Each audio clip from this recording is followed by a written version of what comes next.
Good afternoon. My name is Larry Sinclair. In regards to the Obama incident, I flew out of Colorado Springs, Colorado to Chicago on November 2nd, 1999, arriving in O'Hare early in the morning of November 3rd. I went to the Chicago area to attend the graduation of my godson, my best friend's son, from basic training from the Great Lakes Navy Training Facility. I made reservations at the Comfort Inn and Suites in Gurnee, Illinois, based solely on the location to the training center. On November 5th, 1999, I hired the services of Five-Star Limousine. Excuse me. I had hired them both for November 5th and November 6th of 1999. On November 6, 1999, I asked the limo driver, whose name I now reveal for the first time, Jagir Paramit Mutani, if he knew anyone who would like to socialize and show me Chicago. Mr. Mutani understood that I was looking for someone who knew Chicago and would enjoy socializing. Mr. Mutani said he knew someone who was a friend of his. On November 6, 1999, after picking me up at the hotel in Gurnee, and this is significant, Mr. Mutani used his cell phone to make a call. That call was made to then Illinois State Senator Barack Obama to set up an introduction between myself and Senator Obama. Upon arriving at the bar and exiting the limo, Senator Obama was standing next to Mr. Mutani, and I was introduced to Senator Obama by name. Later that evening, in a bar which I believe was called Alibis, and I state believe because I have failed so far to get Citigroup to provide the credit card receipts that has the actual name. I mentioned I could use a line or two to wake up. Senator Obama asked me if I was referring to coke, and I stated I was. After stating I was, Obama stated he could purchase cocaine for me and then made a telephone call. This too is significant, from a cell phone to a presently unknown individual, during which Senator Obama arranged the cocaine purchase. Senator Obama and I then departed the bar in my limousine and proceeded to an unknown location where Senator Obama exited the limousine with $250, which was provided to him by me. Returned a short while later with an 8-ball of cocaine, which he gave to me.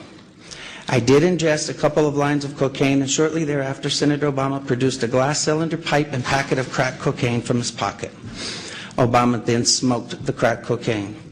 I performed fellatio on Senator Obama in the limousine during the time Senator Obama was smoking crack cocaine, after which I had the driver take me to my hotel, the Comfort Suites, Gurnee, Illinois. The following day, November 7th, 1999, Senator Obama appeared at my hotel room, unannounced, uninvited, where we again ingested cocaine, and I again performed fellatio on Senator Obama. Significantly, both the driver's telephone call to Senator Obama and his call to the drug dealer should appear on the driver's and Senator Obama's cell phone billing statements. In the fall of 2007, September 2007, I contacted the presidential campaign of Barack Obama to request solely that Senator Obama publicly correct his stated drug use record to reflect his use of crack cocaine with me in November of 1999. When I made the first contact, I left with the presidential campaign of Senator Obama a telephone number for the campaign to return my call. The first number I provided was a Texas cell phone number. From the period of Labor Day weekend 2007 through November 18th of 2007, I did provide a total of 4 different callback numbers to the Obama campaign. As I had moved and I had changed the numbers to reflect locally my place of residence at the time. In late September to early October 2007, I received a call from a male who identified himself as a Mr. Young, stating he was calling in regards to calls I had made to the Obama campaign. This first call was in fact an attempt by Mr. Young to obtain from me the identities of anyone I had contacted concerning my 1999 allegations against Senator Obama. This first call shocked me in that this Mr. Young, the first call was in fact an attempt by Mr. Young to obtain from me the identities of anyone I had contacted concerning my 1999 allegations against Senator Obama. The first call shocked me in that this Mr. Young asked me why I had not asked Senator Obama to disclose the sexual encounters I had with Mr. Obama in 1999. I was shocked, as I had never mentioned to the campaign or anyone working for the campaign, any sexual encounters, as my call was prompted by drug allegations only. The call ended with Mr. Young stating I would hear from someone in a few days. In mid to late October 2007, I received a second call from this Mr. Young, at which time I clearly became aware that this individual was personally involved with Senator Obama rather than just an employee of his campaign. The tone of the conversation had a sexual nature. Mr. Young did not once advise me how he obtained my phone number, which by this time had now changed to a Delaware number. In late October 2007, I received a text message from the gentleman identified as Mr. Young, in which he stated he was intimately involved with Senator Obama and that Obama was discussing with him and his pastor how to publicly acknowledge Senator Obama's drug use in 1999, and that Obama wanted to be sure I had not discussed the sexual encounters or drug incidents with any media at that time. In mid to late November 2007, in another text message from Mr. Young, he advised me that Senator Obama will publicly correct his statement as to the last time he used drugs, and I did not need to concern myself with publicly disclosing it myself. The last contact I had with Mr. Young was in early December 2007, when he made it clear to me that Senator Obama had no intentions of publicly acknowledging his 1999 use of crack cocaine, and that Mr. Young was in fact doing nothing more than milking information from me for Senator Obama's use. I later learned that A. Donald Young, the choir director of Reverend Wright's Trinity United Church of Christ, Obama's now former church, and who was openly homosexual, learned that he was murdered on December 23rd of 2007. I have cooperated with the Chicago Police Department in this matter by providing them the telephone numbers I was using during the fall of 2007. And I release them now publicly in the hope that someone may be able to connect the dots between these telephone numbers and Mr. Young.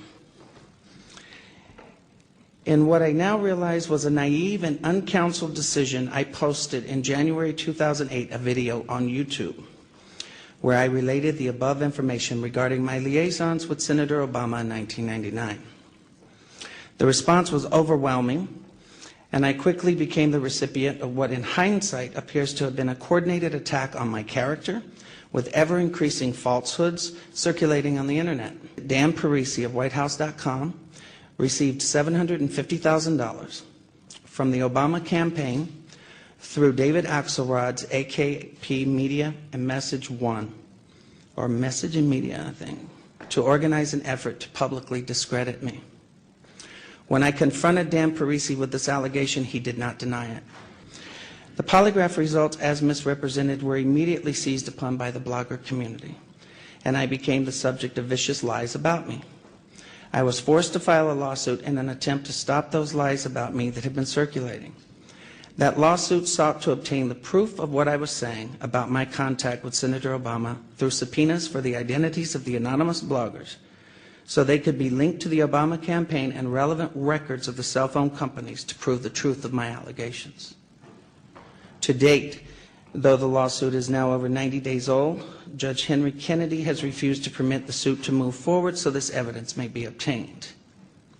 In conclusion, in sum, you can discredit my story, and then you can make your decision on who should be next President of the United States.